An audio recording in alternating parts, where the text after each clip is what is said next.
শসা ভালো করে ধুয়ে কেটে কুচি কুচি করে কেটে নিয়েছি। চিংড়ি মাছ দিয়ে রেসিপিটা করব। দেখো চিংড়ি মাছটা কি সুন্দর করে বেছে ধুয়ে নিয়েছি। এখন আমি চিংড়ি মাছটা হালকা একটু ভাজা করে নেব।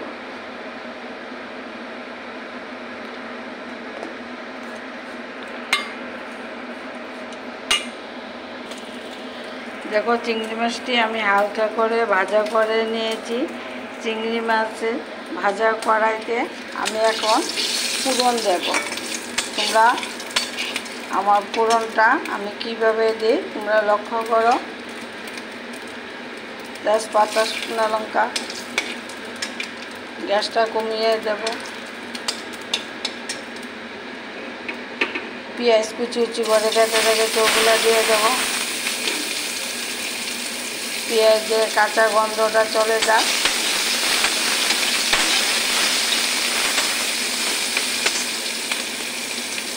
রসুন আমি ব্যবহার করব না। অনেকে রসুন, তোমরা যদি রসুন খাও তাহলে ব্যবহার করতে পারো।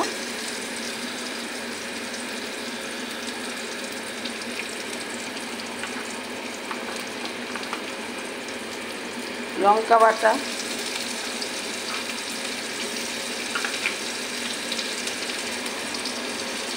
জিরার গুঁড়ো, ধনের গুঁড়ো,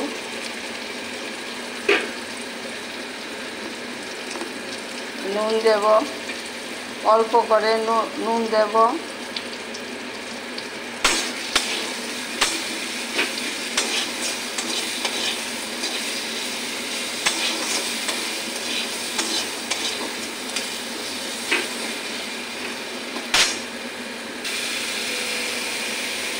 দেখো আমার মশলাটা কি সুন্দর ভাজা ভাজা হয়ে গেছে। গোটা জিরা আমি ভাজা করে দিয়েছি।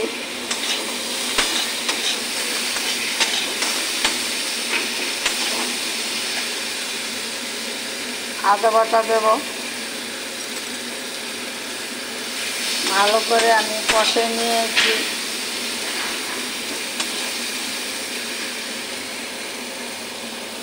শসা পিস পিস করে কেটে নিয়েছি ওগুলা দিয়ে দেব।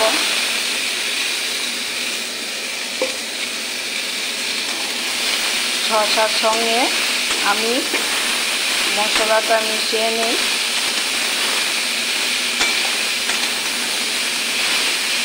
দেখো শসার সঙ্গে আমার মশলাটা মিশে গেছে।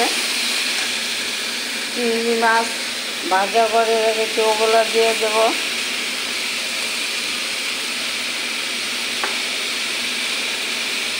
চিংড়ি মাছ, শসা সব মশলার সঙ্গে মিশে নিই।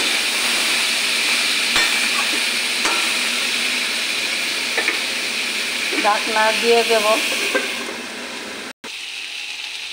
দেখো আমার চিংড়ি মাছ শসা দিয়ে কি সুন্দর রেসিপি হয়ে গেছে। এখন দুটা কাঁচা লঙ্কা ভেঙে দিয়ে দেব। স্বাদের জন্য একটু চিনি দিয়ে দেব। বিলাতি, ধনিয়া পাতা দিয়ে দেব। সব উপকরণগুলি মিশিয়ে নিই।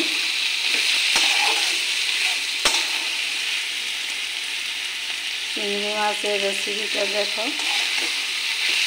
শসা দিয়ে চিংড়ি মাছ, গ্যাসটা কমিয়ে দেব।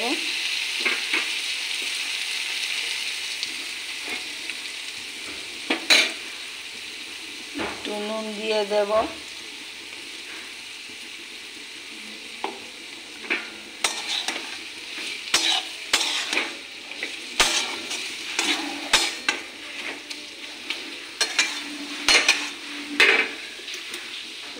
তো খেয়ে কীরকম হয়েছে, দারুণ হয়েছে।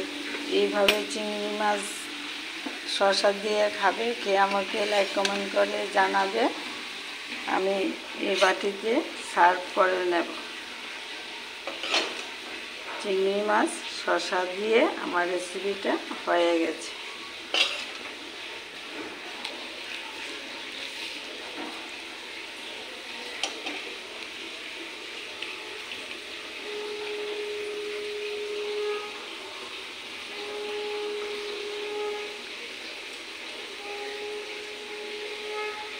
চিংড়ি মাছ শসা দিয়ে রেসিপি।